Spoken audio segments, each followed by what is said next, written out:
한 가지 잔소리 겸 부탁을 드리겠습니다. 예배장 20분 전에는 오셔서 이렇게 찬양 돌리시면서 찬양하시면서 기도하는 시간으로 삼으시기 바랍니다. 경비와 찬양이 여러분들 등장의 배경음악이 아니고 예배 시작하니까 내려와라 하는 소리도 아니고 하나님께 드리는 찬양입니다. 그래서 지난번에도 한번 말씀을 드렸는데 앞으로는 20분 전에 또 특별히 사회가 하다 보면 늦을 수 있지만은 그렇지 않는 경우에는 20분 전까지 오셔서 찬양하시면서 하나님께 영광을 돌리는 그렇게 시간으로 삼으시기를 바랍니다. 가만히 들어온 자라는 말씀에서 오랜 시간 은혜를 나눕니다. 먼저 유다서 서론을 좀 살펴보고 오늘 본문 1절에서 4절까지 말씀을 살펴보도록 합니다. 이 유다서의 제목은 유다의 것이라는 뜻입니다.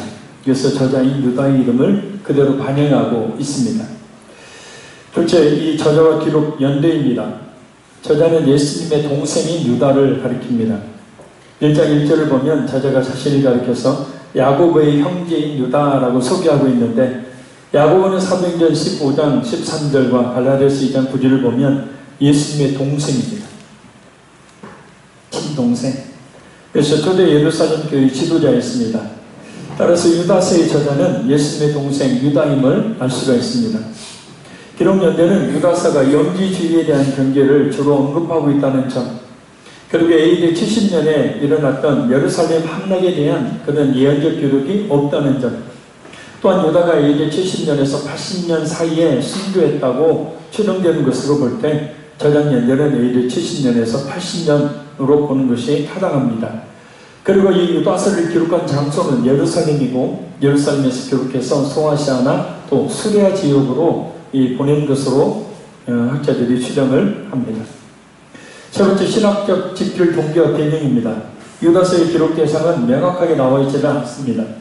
근데 1장 3절을 보면 본래 유다는 수신자들에게 일반적인 기독교의 구원론에 대해서 편지를 쓰려고 했지만 갑작스럽게 4절을 보면 영지주의 이단에 맞서 믿음의 도를 지켜라는 전투적인 소신으로 바뀝니다. 성경 보지 마시고 저 보세요. 왜냐하면 당시 행행했던 영지주의 이단들이 교회 안에 들어와서 크나큰 문제를 일으키고 있는 그런 상황이라는 사실을 알았기 때문입니다. 그래서 영지주의 이단을 경계할 필요가 있었기 때문입니다. 이 영지주의는 그노시스라고도 불립니다. 헬라 철학의 영향을 받아서 영과 육을 분리하는 이혼론 사상에 근거합니다.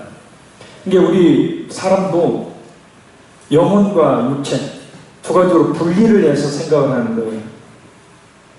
그래서 예수님의 성육신을 부인하는 영지주의 가운데서도 구원은 육체와 상관없고 육체는 다만 악할 뿐이라고 주장하는, 그래서 육체의 타락과 죄악에는 아랑곳하지 않는 도덕률 폐기론자들, 곧 쾌락주의자들을 이야기합니다.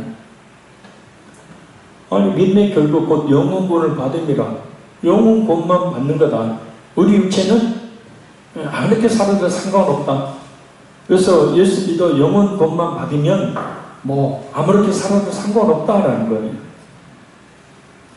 문제는 이런 이단들이 신분을 속이고 가만히 교회로 몰래 들어와서 성도들에게 잘못된 사상을 가르쳤다는 겁니다.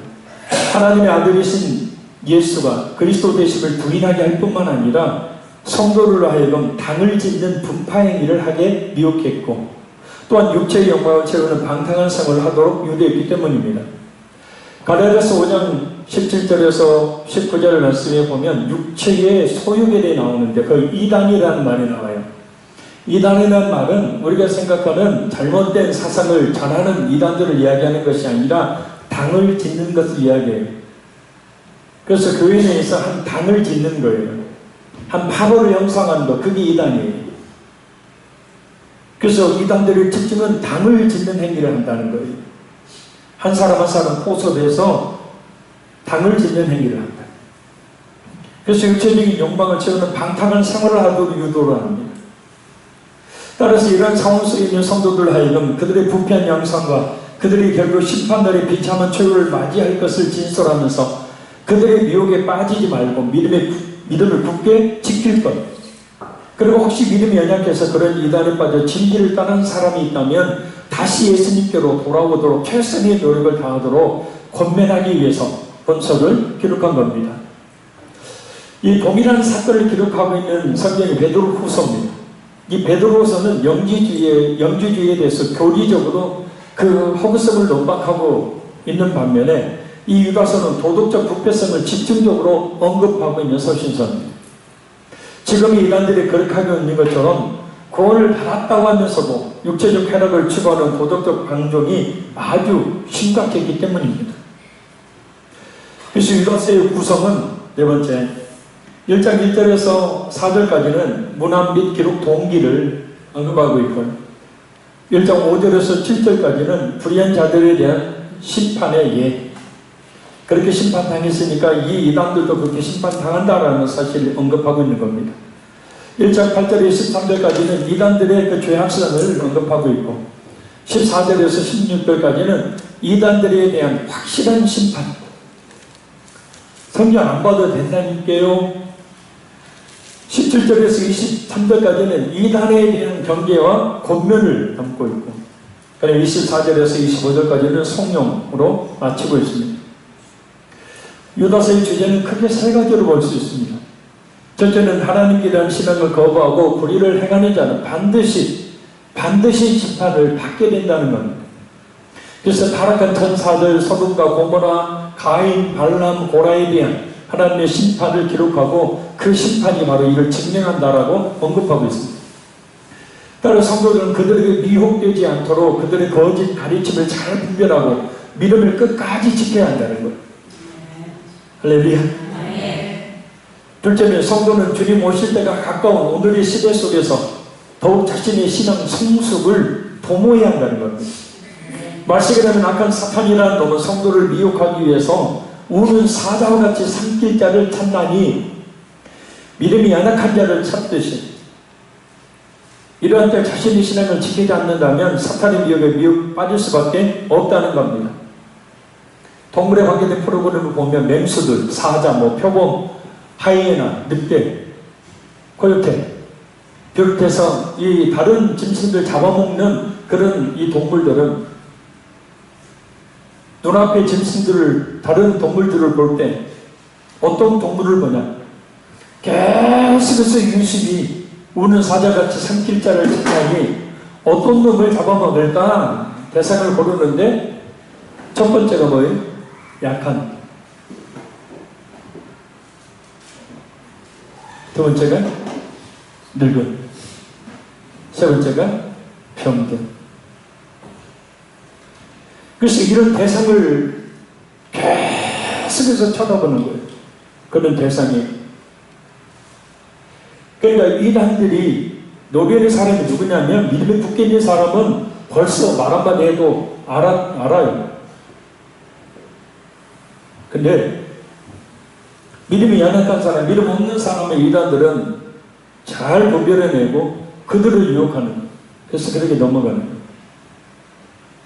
근데 어떤 사람이 이단들도 포기하는 사람이 있어요. 이단들도 고개를 내딛는 사람이 있어요. 신앙에 열심이 없는 사람.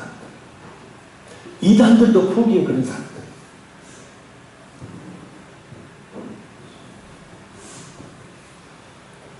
그래서 주님 앞에서는 그날까지 우리는 자신의 신앙에 절대 만족하지 말고 할렐루야. 요 정도 됐다라는 것은 이 교만의 극치의 소리죠. 신앙의 성숙을 끊임없이 추구해야 합니다. 신앙에 완전하게 성숙된 그리스도인은 하나도 없습니다. 그래서 바울 사도도 고린도전서 10장 12절에 오늘의 성도들 향해서 이렇게 교훈하고 있죠. 그런즉 선줄로 생각하는 자는 넘어질까 조심하라. 자기 믿음이 바로 있다고 생각하는 사람들은 넘어질 가능성이 아주 많다는 거예요. 늘 나는 부족하다. 늘 내 믿음은 연약하다는 거예요. 그래서 더욱더 강한 믿음을 말씀과 기를 통해서 가져야 된다는 생각을 갖는 사람들이 진짜 성숙한 믿음을 갖는 사람들. 막이라는 놈은 잘 압니다. 그 믿음의 정도가 어느 정도인지 잘 알고 있습니다. 셋째는 이단에 빠진 연약한 성도들이 있다면 그들 건의를 위해서 다시 주님께로 돌아오도록 힘써야 한다는 거예요. 하나님의 택하심을 받지 못한 사람이란 모르지만 연약한 믿음 때문에 이단에 빠진 사람들은 분명히 돌이키도록 하는 것이 예수 그리스도의 몸을 이루고 있는 그의 지초로서의 삶을 감당해야 될 사명이기 때문입니다. 믿음이 없거나 믿음이 약한 사람들이 이단에 빠지는 거예요. 이단에 빠진 사람들은 믿음 좋은 사람이 아닙니다. 믿음 없는 사람이에요. 믿음이 아주 약한 사람입니다. 그러니까 이단이 노리고 미혹하니까 그냥 넘어가 버리는 거예요. 이단에 넘어간 사람들, 똑똑한 사람들 대단히 많아요. 신천지 이단 같은 경우 젊은 사람이 아주 많습니다. 평화동 사거리에 아주 그냥 판 깔아놓고 전도하고 있는데 범인한테 젊은 사람들이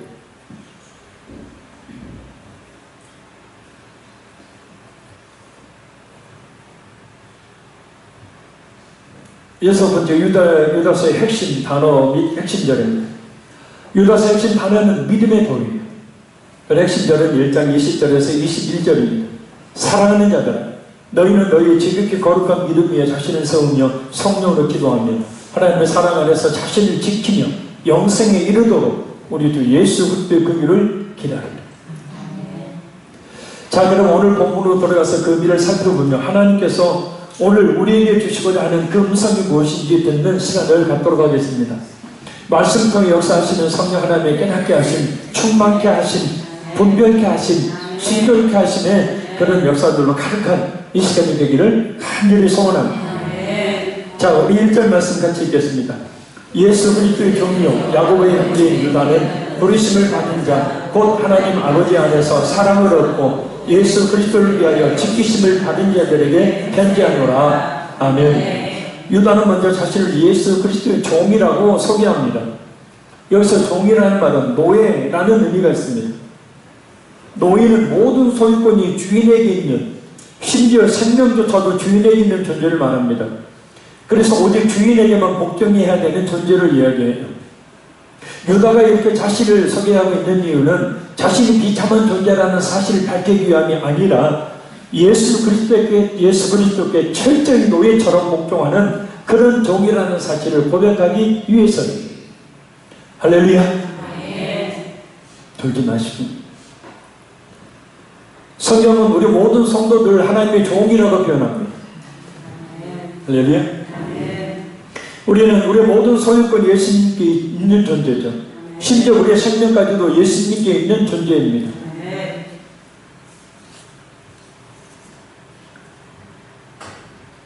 아무리 건강을 위해서 노력해도 하나님이 생명 주시지 않으면, 호흡 주시지 않으면 그 생명을 가지 못하더라고요.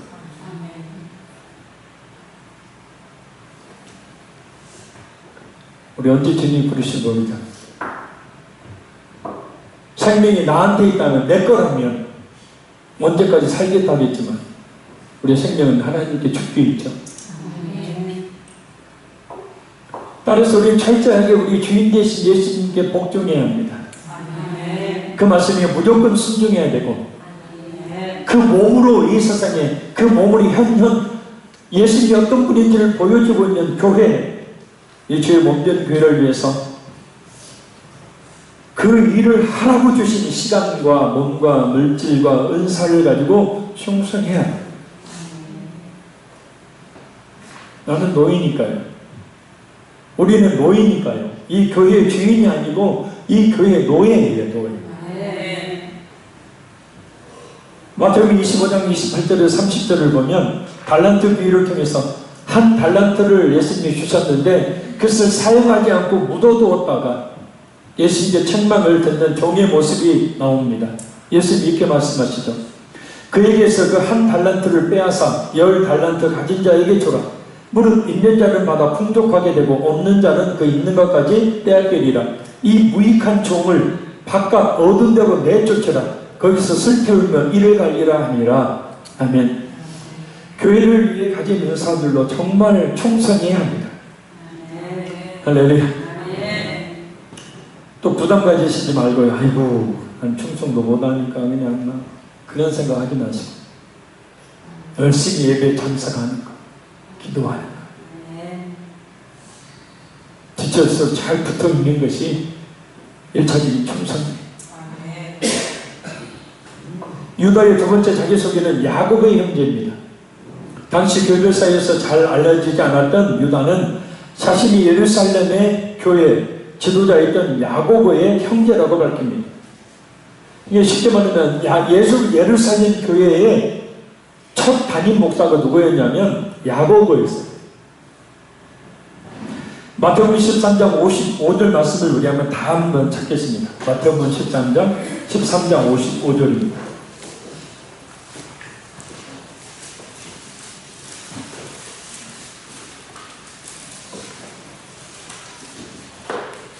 마태복음 13장 55절.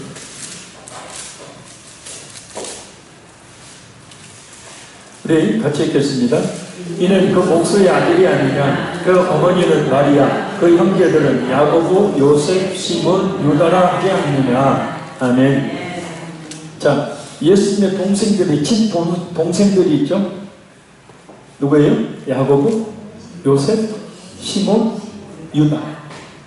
남동생 넷이 있고 또 여동생들이 있습니다. 무슨 얘기 이해가시나요? 이해 안 가요? 예수님 위에 형이나 누나가 있다면 예수님은 죄인이에요.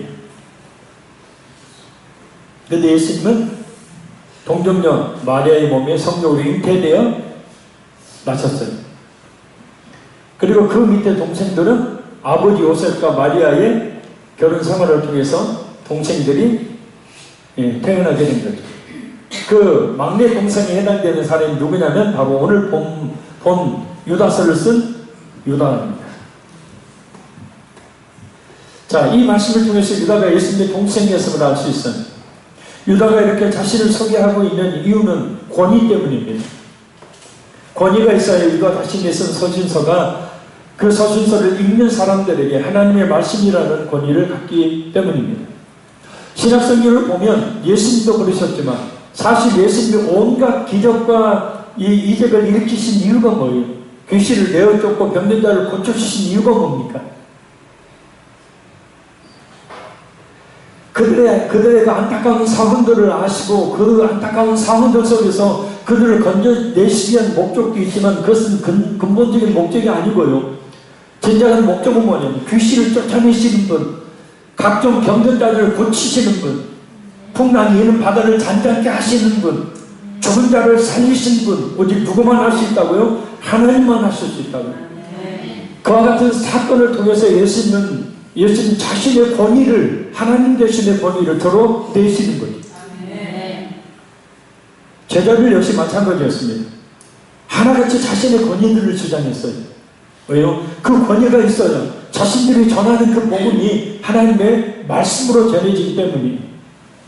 권위가 없게 되어지면 그들이 전하는 복음에 대한 효력이 약화될 수밖에 없어요. 그래서 예수님이 불러온 제자라고 다 하나같이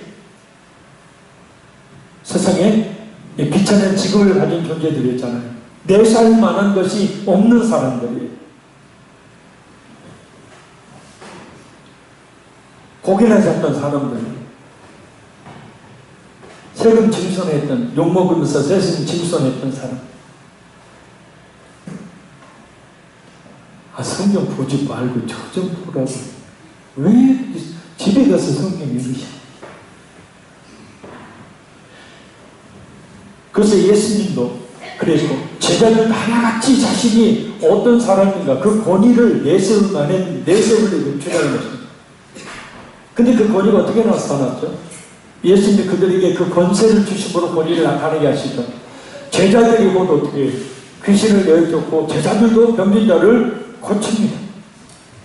그것들을 싹 모자르게 받고 귀찮은 존재로 봤던 저 제자들이 놀라운 기적을 일으키니 감히 인간이 할 수 있는 능력을 발휘하게 되니까 사람들이 그 제자들이 전하는 그 복음을 듣고 예수님 앞으로 나가게 됩니다.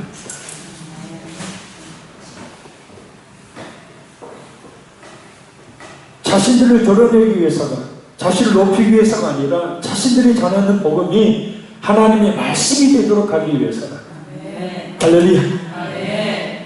만약에 여러분들이 저에 대한 권위를 인정하지 않는다면 설교 듣기 싫죠. 설교는 사람의 말, 잔소리, 그냥 다른 목사님들이 하는 설교, 그렇게 그 정도로만 여기게 될 겁니다. 그러나 설교자로서 그 말씀을 전하는 권위를 인정하게 되어지면 그 권위 앞에 겸손하게 하나님의 말씀으로 받게 되는 겁니다. 할렐루야.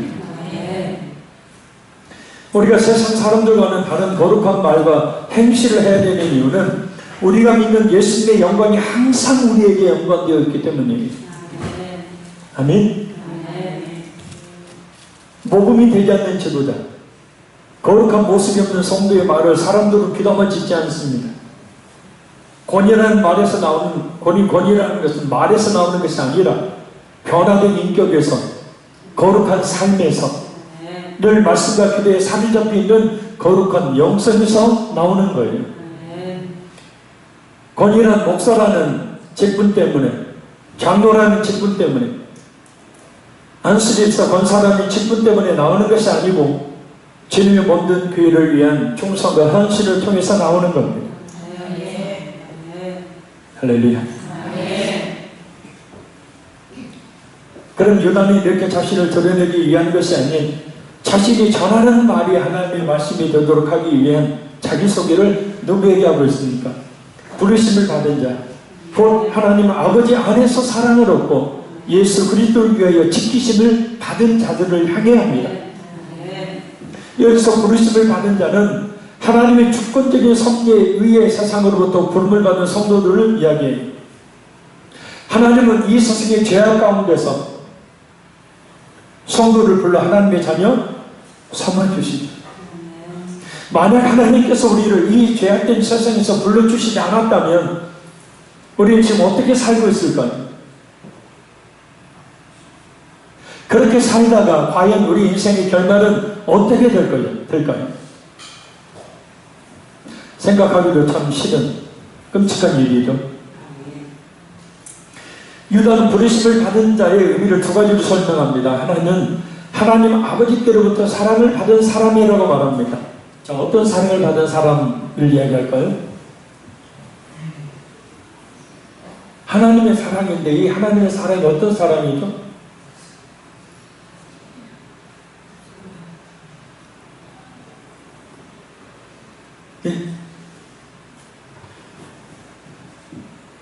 혹시 저하고 막 눈 마주칠까봐 거기 후딱 걸리신 분인데 안 물어볼게요. 십자가의 사랑 아닙니까? 십자가의 사랑. 예수님의 십자가의 피로 모든 죄를 씻어주시는 그 십자가의 사랑을 받은 사람이 바로 하나님께 부름을 받은 자예요. 하나님의 인간을 향한 최고의 사랑, 바로 십자가의 사랑이기 때문입니다. 그것은 하나님께서 영원히 지옥 형벌에 던져 마땅한 죄인의 인간을 구원하기 위해 하나님의 아들이신 예수 그리스도의 십자가의 그 더러운 죄를 친히 지게 하시고 죽게 하신 사건이기 때문에, 그래서 예수 그리스도를 자신의 하나님으로 자신의 구원자로 믿는 성도는 하나님의 부르심을 받은 자, 곧 하나님 아버지의 사랑을 받은 자가 되는 것. 다른 하나는 예수 그리스도를 위하여 지키심을 받은 자를 이야기합니다. 곧 하나님의 부르심을 받은 자, 참 믿음을 가진 성도는 예수님께서 오실 그날까지, 아니 주님께서 나를 부르시는 그날까지 모든 악한 사탄의 세력으로부터 지키심을 받게 된다는 거예요. 그 믿음을 잃지 않고 끝까지 그 믿음을 지켜 승리하도록 보호해 주신다는 거예요. 하나님이 보호해 주시지 않으니까 얼마나 많은 사람들이 이단으로, 얼마나 많은 사람들이 잘못된 길로, 얼마나 많은 사람들이 신앙을 포기하고 세상으로 나가버립니까? 믿음 지킬 수 없는 거니까. 그리고 그런 참 믿음을 가진 성도에게는 늘 세 가지가 따르게 된다고 유다는 특별한 독특한 인사법을 통해서 이야기합니다. 자, 우리 2절 읽겠습니다. 긍휼과 평강과 사랑이 너희에게 더욱 많을지어다. 아멘. 자, 첫째, 긍휼이 따라요. 하나님의 부르심을 입은 자, 하나님의 사랑을 입은 자, 하나님의 끝까지 지키시는 자, 이 사람에게는 이 세 가지가 항상 따른다는 거예요. 첫째는 긍휼입니다. 성도를 불쌍히 여겨서 구원하시는 하나님의 자비로우신 행위를 이야기합니다. 구원의 은혜를 주시기 위한 하나님의 죄인된 인간을 향한 마음이 바로 불쌍히 여기는 마음입니다. 예수 믿는 믿음을 얻었다 할지라도 세상에 속에 살면서 세상의 죄 가운데 넘어지고 쓰러지고 주저앉고 하는 우리를 불쌍히 여기셔서 또 다시 일으켜 세워주시는 하나님의 불쌍히 여기심의 은혜, 그것이 바로 긍휼이에요. 그래서 우리에게 이런 긍휼의 은혜가 계속해서 지속되어야 한다는 거예요. 아니, 하나님은 긍휼의 은혜를 계속해서 우리를 따르게 만드신다는 거예요. 만약에 하나님 우리를 불쌍히 여기신 은혜가 없으면 우리는 이미 실족했거나 우리는 이미 세상에 빠졌을 사람들이에요. 그러나 그때마다 하나님께서는 불쌍히 여겨주셔서 우리를 일으켜 세워주시고 은혜 가운데 거하게 해주신 줄로 믿습니다. 첫째는 평강이 따릅니다. 이 평강은 단순히 평안, 무사히 잘 있는 것, 걱정이나 탈이 없는 심리적 안정을 말하는 것이 아니에요. 평안이 뭐죠? 아무 일이 없는 상태를 이야기하잖아요. 큰 문제 없이 그냥 있는, 가만히 탈이 없는, 걱정거리가 없는 상태, 이것을 평안이라고 사전적으로 이야기합니다. 근데 그런 평안을 이야기하는 것이 아니라 예수님의 십자가의 보혈로 말미암아서 하나님과 죄인된 인간 사이를 가로막고 있던 죄인함이 허물어지면서 하나님과의 관계가 화평의 관계가 된 걸 이야기해요. 그리고 화평의 교회, 화평의라는 말이 어떤 사람은 화평교회 하는데 화평의 뭘 그렇게 어렵게 교회 이름을 졌냐고. 아니에요. 하나님과 사람을 화평하게 하는 교회, 화평의 교회. 사람과 사람 사이를 화평하게 하는 교회, 화평의 교회. 이 화평의 관계를 늘 인식할 때, 자, 하나님과 나 사이가 막힘이 없는 화평의 관계다. 이것을 늘 우리가 인식하게 될 때 날마다 담대하게 하나님의 은혜의 보좌 앞으로 나가게 됩니다. 이 화평의 관계에 대한 믿음이 없기 때문에 기도 안 하고 얘기합니다. 또 한 가지는 정건영 목사님의 이야기처럼 죄악 가운데 있으면 나오기 싫은 거죠. 왜? 하나님과 관계가 막혀버립니다. 나오기 싫은 거. 기도하기 싫은 거. 예배하며 나오라면 기도 한번 하라면 죽기 훌러도 싫은 거예요. 사탄에게 마음을 빼앗겼는데 사탄이 가만히 놔둘 리가 없는 것. 이 화평의 관계가 중요한 것은 하나님께서 이 화평을 계속해서 우리에게 따르도록 하시는 이유는 화평을 누리지 못하면 늘 걱정, 염려, 두려움, 불안, 두려움 속에서 살기 때문입니다. 여전히 죄악 가운데 있으며 그로 인해 하나님 앞으로 나오지 못하기 때문입니다. 꼭 기억하세요. 하나님과 나와의 관계는 예수님이 죽으심으로 말미암아 화평의 관계가 되었다. 언제든지 어디 때든 담대하게 하나님께 나가야 되고 하나님은 기다리고 계신다. 따라합니다. 하나님은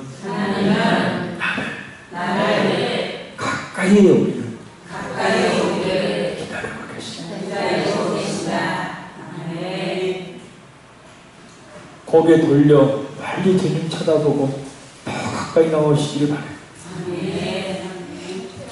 셋째는 항상 사랑이 따릅니다.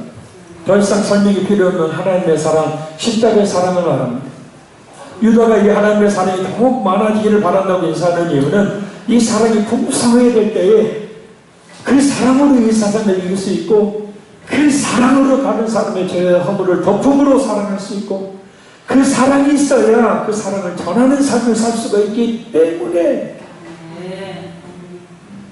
이 자리에 있는 우리 모두에게 이 긍휼과 평강과 사랑이 날마다 넘치게 되기를 바랍니다. 그러나 이 넘침은 그냥 바람 따고 되는 것이 아니라 말씀을 읽고 들어야 그리고 깨어 기도해야 성령 하나님의 역사심으로 말미암아 이 긍휼과 이 평안과 사랑이 우리에게 넘치게 되는 거예요. 자, 우리 3절 말씀 읽겠습니다. 사랑하는 자들아, 우리가 일반으로 받은 구원에 관하여 내가 너에게 편지하려는 생각이 간절하던 차에 성도에게 단번에 주신 믿음의 도를 위하여 힘써 싸우라는 편지로 너희를 권하여야 할 필요를 느꼈노니. 아멘. 이러한 성도들에게 예수 그리스도를 믿는 자에게 주시는 구원에 대해 쓰고자 하는 간절함을 가지고 있던 중에 그것에 대해서 써야만 되는 필요성이 생겼다고 이야기합니다. 그래, 그것은 단번에 성도에게 전해진 믿음의 도를 위하여 성도들이 싸워야 할 것을 권면하기 위해서라고 말합니다. 여기서 단번에 라는 말은 한 번으로 영원히 라는 뜻이에요. 그러니까 예수님이 십자가에 죽으시는 단 한 번의 사건으로 그 십자가의 죄사함의 효력이 과거 현재 우리의 모든 성도들에게 영원히 미치게 된다는 사실. 할렐루야. 그 단번에 주신 그 믿음의 도, 한 번 믿음의 그 믿음의 효력이 영원히 발생하는 모든 죄사함의 은혜를 얻는 그 믿음의 도를 위하여 힘써 싸우라 권면을 하고 있는 거예요.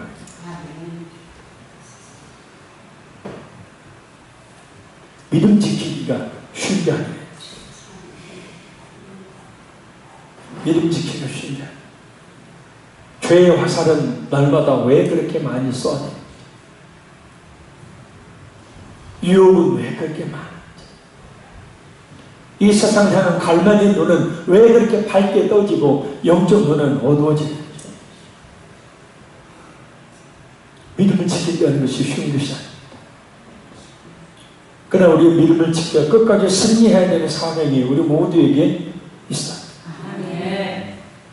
그럼 유다가 이런 필요성을 느끼게 된 계기가 뭔지 우리 마지막 4절 읽겠습니다. 이는 가만히 들어온 사람 몇이 있습니다. 그들은 예적부터 이 판결을 받기로 미래 비롯된 자니 경건하지 아니하여 우리 하나님의 은혜를 도리어 방탕한 것으로 바꾸고 홀로 하나이신 주제 곧 우리 주 예수 그리스도를 부인하는 자니라. 아멘. 가만히 들어온 이라는 말의 뜻은 뭐냐면 비밀스럽게 몰래 들어오다라는 뜻이에요. 거짓 교사들, 이단들의 특성을 말합니다.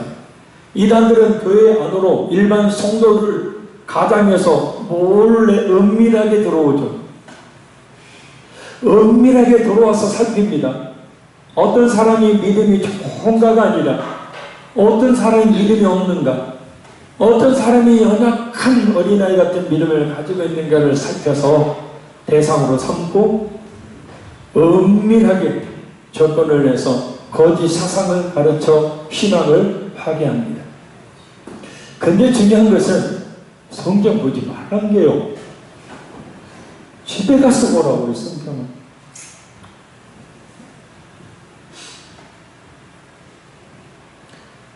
은밀하게 와서 속닥속닥 이야기하니까 애들 가서 모아놔서 사귀면서 속닥속닥 이야기하고 엄마한테 절대 이야기하지 말라고 하면 이야기해요, 안 해요?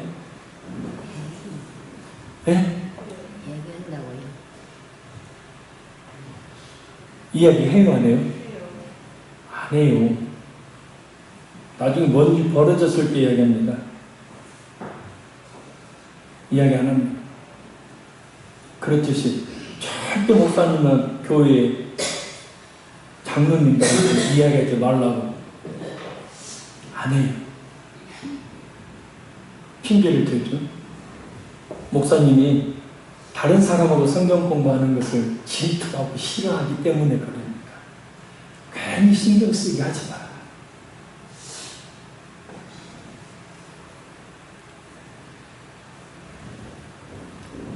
베드로후서 2장 1절 말씀입니다. 그러나 백성 가운데 또한 거짓 선지자들이 일어났었나니 이와 같이 너희 중에도 거짓 선생들이 있으리라. 그들은 멸망하게 할 이단을 가만히 끌어들여 자기들을 사신 주를 부인하고 임박한 멸망을 스스로 취하는 자들이라. 이단의 특징은 은밀하게 들어옵니다. 은밀하게 사람을 끌어내고 끌어들입니다. 저 몰래 성경 보고 혹시라도 하고 계신 분은 반드시 저한테 잡수해서 광명 찾으십시오. 그래야 사는 길입니다. 신천지 명단 다 가지고 있어요. 제가 가지고 있다고요, 제가. 근데 나 안 봅니다, 일부러.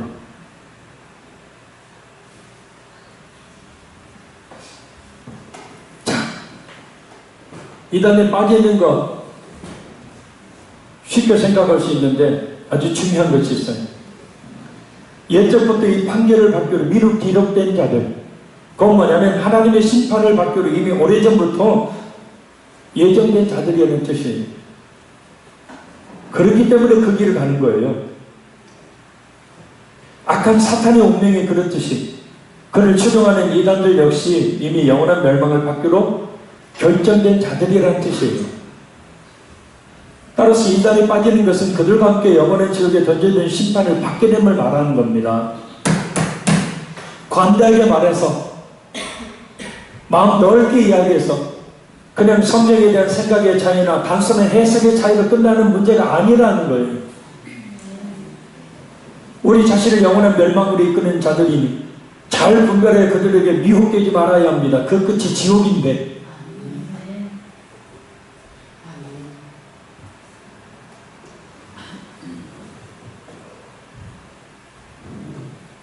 이 이단들은 경건하지 아니하여 이 뜻은 오늘고 악명이 높은 죄인이라는 뜻이에요. 악명 높은 죄인이라 이단들이. 이 말의 의미는 경외하지 않는 사악한이라는 뜻을 가진 단어이기 때문입니다. 아주 사악한 자들이라는 겁니다. 왜요? 영원한 멸망을 당할 자들일 뿐만 아니라 다른 사람까지도 영원한 멸망을 당하도록 미혹하니 정말 사악한 자들이 아닙니까? 천사같이 내 앞에서 환하게 웃고 나를 위로하고 나에게 밥을 사주고 나에게 차를 사주고 나를 구경을 시켜주고 나에게 잘해주고 내 힘들고 어려운 이야기들을 들어주고 그러면서 잘못된 말씀을 배우도록 하는 사람들, 겉보기에는 천사 같다. 그래서 성경에 뭐냐, 의의 일꾼을 가장한 광명의 천사들이라고 이야기하는 거예요. 근데 신천지에서는 그것을 거꾸로 바꿔서 우리한테 정통 교회에 적용을 시키죠.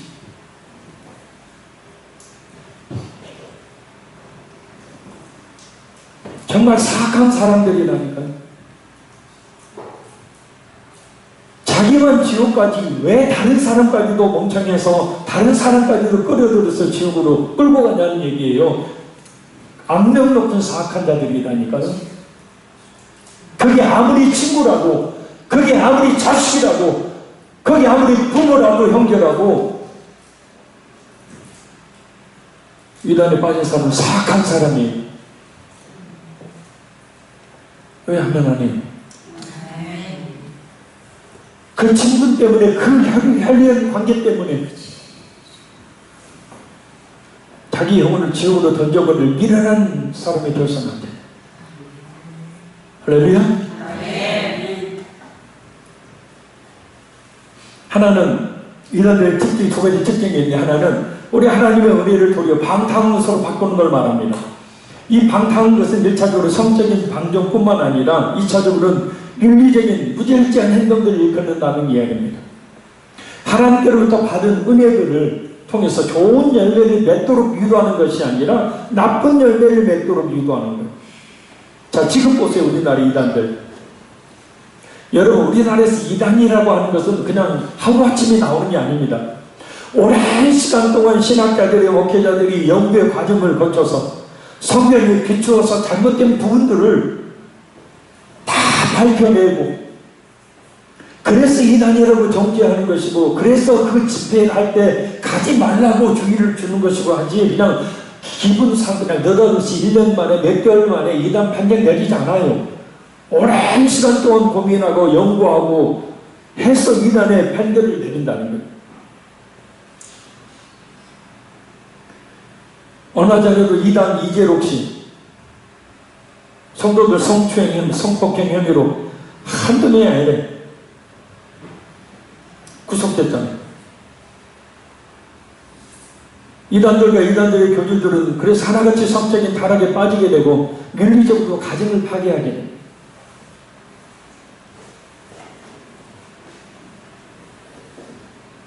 신천지 이만희 신천지는 인터넷을 못 보게 하잖아요. 아예 인터넷 접근을 못하게 합니다. 왜요? 인터넷 보면 신천지 치부가, 이만희 교주의 치부가 적나라하게 드러나 있기 때문에 양평과 가평에 그 별장 지어놓고 김만희, 내연녀하고 같이 살잖아요.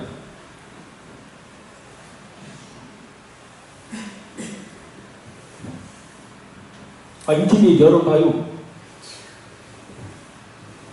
유만희, 내연녀 하면 나와요. 동영상 다 나와요. 엉덩이 두드리고 서로 부인 놔두고. 그것뿐만 아니라 자신들의 집단에만 충성하게 만들어서 사회의 일원으로 제대로 살지 못하게 만들어버려요.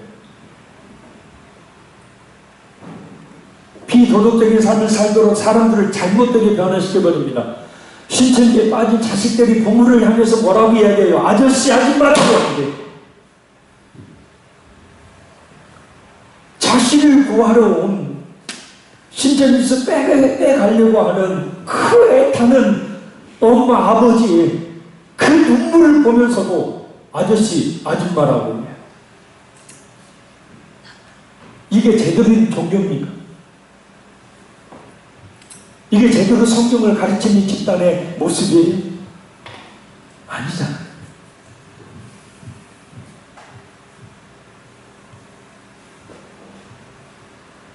열매를 보고 그들을 알지니라.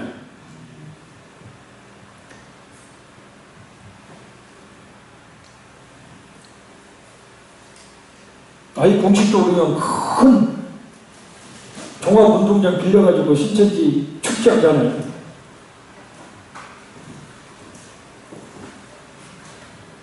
이만여고 내연녀 왕관을 다 쓰고 가만 타고 말 타고 백마 타고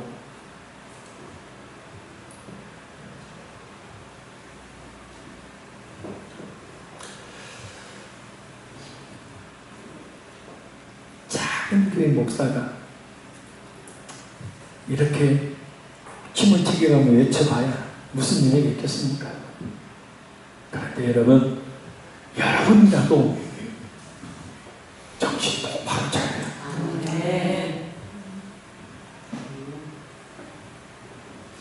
그래서 저는 항상 감사해요.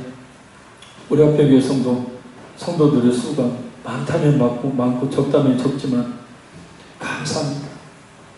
여러분이라도 한 사람도 빠뜨리지 않고 한 사람도 죄 안 보내고 천국 데리고 가면 천국으로 이끌어주면 오케이 성공한 거 아니에요? 안 그래요? 별로 그렇게. 자, 마지막 다른 하나는 가장 치명적인 거죠. 홀로 하나의 신주제 곧 우리 주 예수 그리스도를 부인하는 게 아니라 곧 예수님과 예수님의 구원 사역을 부인하며 또 부인하게 만든다는 거예요. 예수님 완전한 하나님 되심을 부인합니다. 예수님 완전한 인간 되심을 부인합니다. 예수님께서 하신 말씀과 모든 사역을 부인합니다. 나아가 성경을 억지로 해석해서 예수님 외에 다른 구원자를 내세웁니다. 처음에는 성경을 잘 가르치는 것처럼 하지만 신천지는 성경을 꿰맞추는 거지 해석하는 게 아닙니다.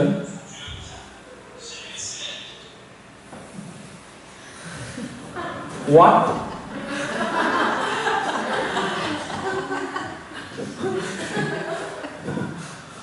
영어 갑자기 영어가 나와서 저도 모르게 반응을 요즘 막 영어로 꿈을 꾸려고 아주 노력을 하고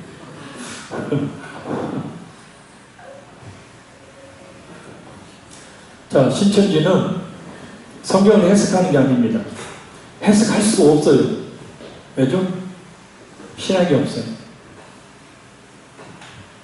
그리고 한글 성경만 갖고 신앙생활을 합니다. 모든 주석이라든지 성경에 관계된 책들은 아예 보지를 않습니다. 그래서 성경 구절들을 짜 맞추는 거예요. 같은 단어를 짜 맞추니까 기가 막히게 성경을 풀이한다라고 하는데 성경은 전혀 성경 해석과 상관없는 성경 구절 짜 맞추기.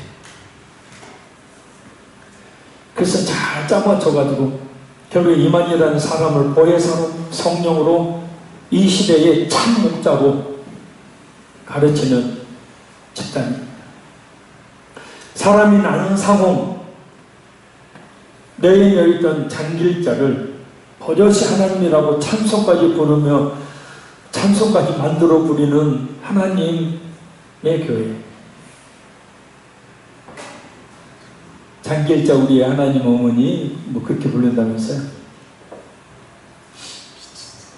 성적으로 타락한 종교 집단인 JMS 정명석, 지금도 서울 근교에 명문 여대생들이 정명석 교주가 교주에서 나오기를 기다리고 있답니다.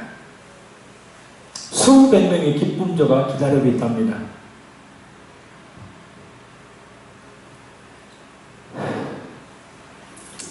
문선명의 통일교, 구원의 진리를 깨닫는 것만으로 구원을 받았다고 말하는 구원파, 그 유명한 그 JYP의 박진영 씨가 구원파 논란에 휩싸였구만요. 자세한 내용은 잘 모르겠습니다. 그리고 이단 못지않게 우리가 주의해야 될 사람들이 있어요. 잘못된 신앙을 가르쳐주는 사람들. 이 사람들 조심하세요.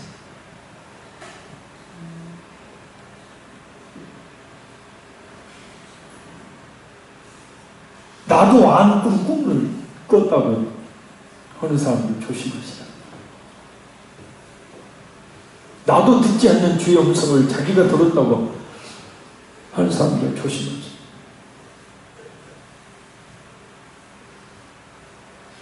주의 음성은 똑같이 들리는 거예요. 할렐루야.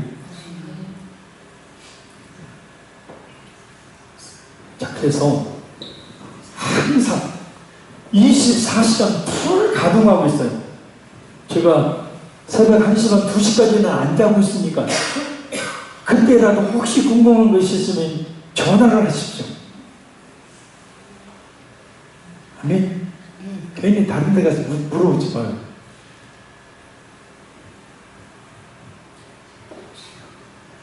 투피치라고 아세요? 투피치. 말이 많은 사람한테, 너무 말이 많은 사람. 괜히 말을 많이 하고 싶은 게 아니라 하나라도 더 알려주고 싶어서 그런 거예요. 집에 가면 제 말 안 합니다. 강대하는 서는 막 지달라고 막 그래 이야기하는 거야. 근데 아니, 진짜 하나라도 우리가 더 알아야 되니까 그런 거야. 결론적으로 말씀드립니다. 예수님의 동생인 유다가 이 유다서를 쓴 것은 앞에서도 밝혔지만 성도들로 하여금 영지주의와 같은 이단들과 믿음의 도를 지키기 위한 싸움에서 승리하도록 하기 위해서입니다. 지금도 그렇지만 앞으로 우리의 신앙생활에는 지금보다도 더 많은 거짓 선지자들이 우리의 예수 그리스도를 믿는 믿음에 도전하는 유혹의 화살을 쏘아댈 것입니다. 그럴 때 이길 수 있는 이런 방법은 교회에서 바른 진리의 말씀을, 복음을 전하고 또한 가르치는 겁니다. 또한 성도들은 바르게 듣고 배워서 진리의 복음 위에 흔들리지 않고 서 있는 겁니다.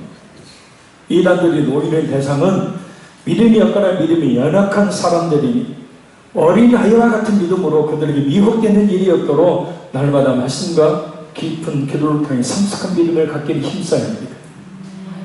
이 정도 믿음 넘어들까 조심하십시오. 악한 사탄의 미혹에 의해 사로잡혀 있는 사람들을 분별할 수 있는 분별력이 말씀과 기도를 통해 있어야 합니다. 방종으로 나가게 만들고 또한 예수님의 신성과 인성을 부인하며 다른 구원에 대해 말하는 자들을 잘 분별하여 미혹되지 말아야 합니다. 무엇보다 확실한 믿음을 가지고 자신이 예수 그리스도의 노예임을 잊지 말아야 합니다. 모든 소유권, 심지어 생명까지도 예수님께 있는 노예로 오직 예수님께 복종하는 삶, 그 예수님의 몸인 교회를 세우는 일을 위해서 주신 시간과 몸과 물질 여러 사를 가지고 충성하는 사람은 그런 이단에 빠질 시간이 없어요. 기도하겠습니다.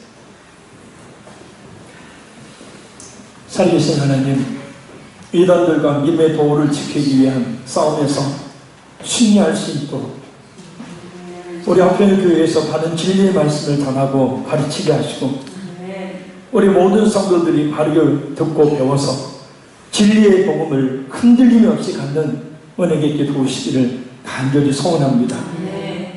믿음이 없거나 믿음이 연약한 어린 아이와 같은 그런 사람들을 노리고 있는 악한 사탄의 그 노림에 미혹되지 않도록 날마다 말씀과 깊은 기도를 통해 성숙한 믿음을 갖기를 힘쓰는 제자들이 되기를 원합니다. 악한 사탄의 미혹에 의해 사로잡히는 사람들을 분별할 수 있는 분별력이 말씀과 기도를 통해 있게 하시고, 무엇보다 확실한 믿음을 가지고 예수님의 노예로 사는 우리 모든 성도들에게 함께하여 주옵소서. 우리 모든 소유권이 생명조차도 예수님께 있는 노예임을 믿고 예수님께 복종하는 삶, 주님의 몸된 교회를 세우는 일을 위해 하라고 주신 시간과 몸과 물질과 여러 은사를 가지고 충성을 다하여 우리 주님 앞에 섰을 때 그 믿음 지켜 부끄러움이 없는 귀한 하나님의 종들에게 주여 우리를 강하게 붙잡아 주옵소서. 지금은 우리 주